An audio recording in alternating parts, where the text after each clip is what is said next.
I primi a partire sabato scorso sono i piccoli circoli di Pantelleria e Castelvetrano.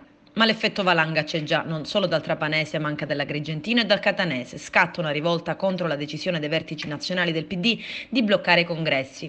Una vera e propria sfida al Nazareno. Venerdì, infatti, il responsabile organizzativo Gianni Del Moro aveva riaffermato la sospensione delle assemblee, aveva espresso l'auspicio che nessuna riunione si svolgesse prima della decisione finale della Commissione nazionale di garanzia, ma che la rappresentanza del PD in buona parte del territorio non si ferma.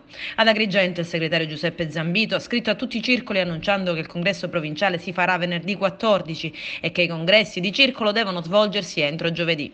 36 circoli su 43 sono pronti a riunirsi nei prossimi giorni. E a Catania la commissione provinciale per il congresso già nei giorni scorsi aveva indicato una data per l'assise provinciale, quella di giovedì, mentre la scadenza per la celebrazione delle riunioni di circolo è stata fissata per mercoledì, giorno in cui uno dei circoli più importanti della città etnea, Ognina Picanello, è stato convocato dall'ex deputato Gianni Villari.